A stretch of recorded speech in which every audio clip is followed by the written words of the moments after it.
नमस्कार। आज हम एक काफी चर्चित राजनीतिक किताब पर बात करने जा रहे हैं। हाँ, नमस्कार। शशि थरूर की लिखी द पैराडॉक्सिकल प्राइम मिनिस्टर। हमारे पास इस किताब का एक सारांश है और आज हम उसी के जरिए उसी के नजरिए से प्रधानमंत्री नरेंद्र मोदी, उनके कार्यकाल और उनकी कार्यशैली को समझने की कोशिश करेंगे। बिल्कुल, ये देखना दिलचस्प होगा कि किताब क्या कहती है। हाँ, तो किताब का जो मूल विचार है वो क्या है?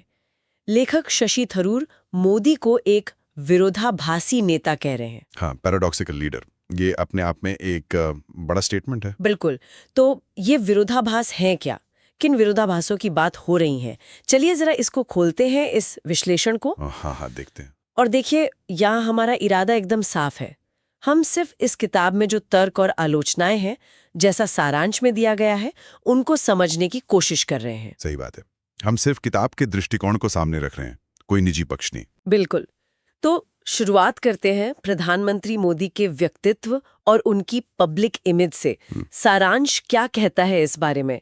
उन्हें अक्सर एक बहुत स्ट्रॉन्ग मजबूत और निर्णायक नेता की तरह देखा जाता है। हाँ, ये बात तो है। उनकी छवि काफी मजबूत नेता की है, लेकिन किताब इसी के साथ ये भी तर्क देती है, जैसा सारांश बताता है, कि कई बार लगता है कि लोकतांत्रिक संस्था को थोड़ा नजरअंदाज किया गया है। अच्छा, जैसे आरोप लगते हैं कि उनकी स्वायत्ता कमजोर हुई है। इससे वो एक व्यक्ति सरकार या वन मैन गवर्नमेंट जैसी छवि बनती है, किताब के अनुसार। तो लेखक के हिसाब से यही उनके नेतृत्व का एक मुख्य विरोधाभास है, मजबूती बनाम संस्थाओं की अनदेखी। ये एक इंटरेस्टिंग पॉइंट है कि मजबूती और संस्थागत अनदेखी साथ साथ चलती है, और यही विरोधाभास है। हाँ, अब उनकी राजनीति और जो चुनावी रणनीतियां हैं उस पे आते हैं। सारांश में 3 खास बातें बताई गई हैं: पर्सनल ब्रांडिंग, सोशल मीडिया का जबरदस्त इस्तेमाल और धार्मिक ध्रुवीकरण का कथित उपयोग। हाँ, ये तीनों ही बहुत अहम पहलू हैं। तो इस बारे में किताब का विश्लेषण क्या है? क्या ये बताती हैं कि ये रणनीतियां काम कैसे करती हैं? देखिए, किताब इनका काफी गहराई से विश्लेषण करती है, ऐसा सारांश में लगता है। लेखक का मानना है, सारांश के मुताबिक, कि ये तीनों चीजें आपस में जुड़ी हुई हैं और मोदी की चुनावी जीत में इनका बहुत बड़ा रोल रहा है। अच्छा। पर्सनल ब्रांडिंग से एक करिश्माई, भरोसेमंद नेता की छवि बनाई गई। सोशल मीडिया का इस्तेमाल, वो तो अभूतपूर्व था। इस छवि को सीधे वोटर्स तक पहुंचाने के लिए, नैरेटिव बनाने के लिए, विपक्ष पर हमला करने के लिए। और धार्मिक ध्रुवीकरण पर किताब का तर्क है, लेखक के नजरिए से, कि बहुसंख्यक भावनाओं को अपील करके एक सॉलिड वोट बैंक बनाने की कोशिश हुई। और विपक्ष के खिलाफ वो आक्रामक प्रचार शैली, उसका भी जिक्र है सारांश में। हाँ, बिल्कुल। सारांश बताता है कि किताब विपक्ष, खासकर कांग्रेस के खिलाफ एक बहुत आक्रामक और व्यक्तिगत प्रचार शैली पर भी टिप्पणी करती है। तो ये सब मिलकर किताब के अनुसार 2014 और 2019 की बड़ी चुनावी जीतों का आधार बने। तो ये सिर्फ रणनीति नहीं, बल्कि एक पूरी मशीनरी का हिस्सा है, ऐसा लगता है। हाँ, ऐसा किताब का विश्लेषण कहता है। ठीक है। व्यक्तित्व और चुनावी रणनीति के बाद अब जरा सरकार की नीतियों और कुछ बड़े फैसलों पर आते हैं। सारांश में 2 बड़े आर्थिक फैसलों का जिक्र है, नोटबंदी और जीएसटी। इनकी आलोचना की बात है। हाँ, ये दोनों बहुत बड़े फैसले थे। तो यहाँ किताब का मुख्य तर्क क्या है? क्या सिर्फ ये कि ये फेल हो गए या कुछ और? नहीं, देखिए, सारांश के मुताबिक किताब सिर्फ विफलता की बात नहीं करती, बल्कि उसके कारणों और नतीजों पर फोकस करती है। नोटबंदी के बारे में मुख्य तर्क ये है कि जो बड़े लक्ष्य बताए गए थे, काला धन खत्म करना, टेरर फंडिंग रोकना, वो हासिल नहीं हुए। हाँ, ये तो कहा गया था। बल्कि जैसा सारांश बताता है, इस फैसले ने देश की जो अनौपचारिक अर्थव्यवस्था है, जो कैश पर चलती है, उसको बहुत बुरी तरह प्रभावित किया। करोड़ों लोगों, खासकर गरीबों, दिहाड़ी मजदूरों को बहुत दिक्कतें हुई। किताब इसे एक तरह से बिना सोचे समझे उठाया गया कदम मानती है, जिसके नुकसान ज्यादा हुए। हाँ, फायदे कम, नुकसान ज्यादा, ऐसा किताब का तर्क है। और जीएसटी, उसका मकसद तो व्यापार आसान करना था, एक राष्ट्र एक कर। हाँ, मकसद तो वही था, लेकिन किताब का विश्लेषण सारांश के अनुसार यह है कि इसका जो कॉम्प्लेक्स स्ट्रक्चर था, कई सारे टैक्स स्लैब, और जिस जल्दबाजी में इसे लागू किया गया, उससे छोटे और मझोले व्यापारियों को बहुत परेशानी हुई। कंप्लायंस का बोझ बढ़ गया, कई बिजनेस शुरू में बहुत नुकसान में चले गए। तो यहाँ भी किताब कहती है कि जो कहा गया और जो हुआ, उसमें काफी अंतर था। यानी दोनों ही मामलों में किताब का तर्क है कि बड़े सुधार के वादे तो थे, पर उनका असर आम लोगों पर, खासकर कमजोर तबकों पर नेगेटिव रहा। हाँ, ये मुख्य आलोचना है, जैसा सारांश बताता है। विदेश नीति के बारे में क्या? सारांश में उसका भी जिक्र है, वहां भी आलोचना है। हाँ, विदेश नीति पर भी किताब का रुख आलोचनात्मक ही है। सारांश से यही लगता है। तर्क ये है कि प्रधानमंत्री की विदेश यात्राओं ग्लोबल नेताओं से व्यक्तिगत रिश्तों पर बहुत जोर रहा। एक मजबूत वैश्विक नेता की छवि बनी। हाँ, वो तो काफी दिखता था। लेकिन किताब सवाल उठाती है कि इस छवि निर्माण और दिखावे के पीछे ठोस, स्थायी डिप्लोमेटिक सफलताएं कितनी हैं। सारांश इशारा करता है कि किताब मानती है कि पड़ोसी देशों से रिश्ते बेहतर नहीं हुए, चीन के साथ बॉर्डर पर तनाव बना रहा। तो मतलब इसे भी एक तरह से पर्सनल पब्लिसिटी का जरिया ज्यादा माना गया है। कुछ ऐसा ही, मतलब ठोस राष्ट्रीय हितों की पूर्ति से ज्यादा छवि पर फोकस, ऐसा किताब का विश्लेषण है। और वो जो संस्थाओं की स्वतंत्रता वाली बात थी, न्यायपालिका, चुनाव आयोग, मीडिया, ये उस एक व्यक्ति सरकार वाले पॉइंट से जुड़ता है ना? हाँ, बिल्कुल जुड़ता है। सारांश के अनुसार किताब इस बात पर चिंता जताती है कि इन महत्वपूर्ण लोकतांत्रिक संस्थाओं की स्वायत्तता में कमी आई है, ऐसा आरोप है। जैसे न्यायपालिका में नियुक्तियों पर विवाद, चुनाव आयोग के कुछ फैसलों पर पक्षपात के आरोप, मीडिया पर दबाव या वो गोदी मीडिया वाली बात, ये सब उदाहरण किताब में दिए गए हैं, जैसा सारांश बताता है। और इनका कमजोर होना लोकतंत्र के लिए चिंता की बात है, ऐसा तर्क है। सही कहा। लेखक का तर्क यही है कि ये संस्थाएं लोकतंत्र के लिए जरूरी चेक एंड बैलेंस हैं और इनका कमजोर होना ठीक नहीं। ये सीधे सीधे उस एक व्यक्ति सरकार वाली आलोचना से जुड़ता है। अब मुझे लगता है वो विरोधाभास वाला जो सेंट्रल आइडिया है वो और साफ हो रहा है। हाँ, किताब सिर्फ नीतियां नहीं गिना रही, बल्कि उनके घोषित लक्ष्यों और कथित नतीजों के बीच जो एक खाई है उसे दिखा रही है।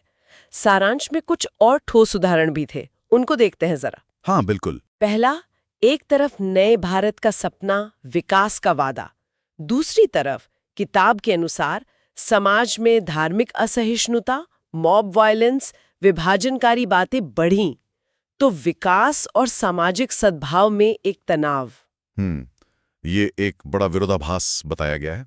दूसरा, डिजिटल इंडिया का खूब प्रचार, भारत को टेक पावर बनाने की बात, पर साथ ही किताब ध्यान दिलाती है कि विरोध दबाने के लिए दुनिया में सबसे ज्यादा इंटरनेट शटडाउन भारत में होते हैं।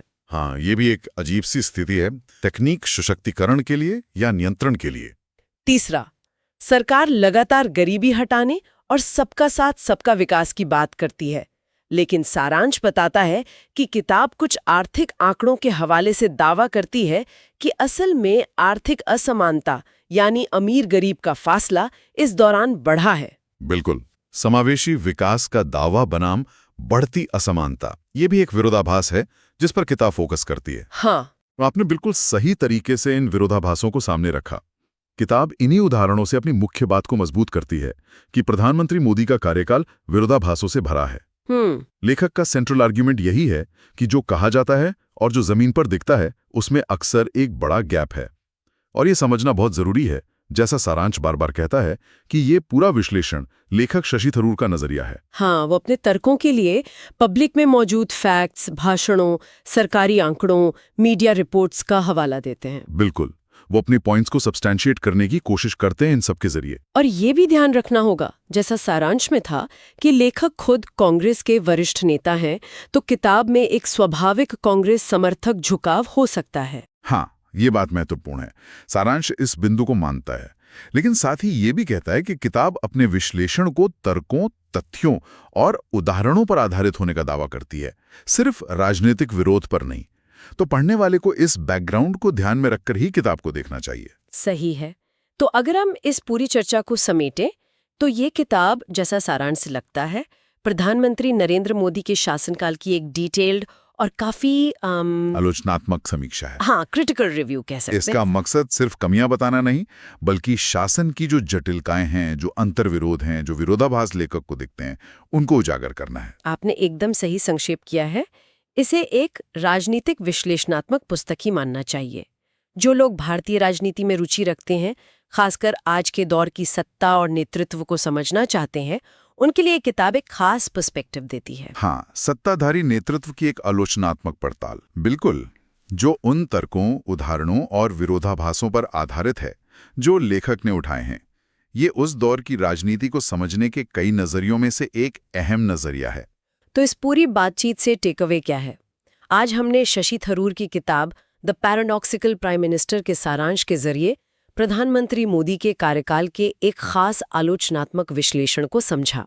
हाँ, हमने देखा कि ये किताब उनकी छवि, राजनीतिक रणनीतियों, बड़े फैसलों को कैसे देखती है और कैसे विरोधाभास के विचार को अलग-अलग उदाहरणों से सपोर्ट करने की कोशिश करती है।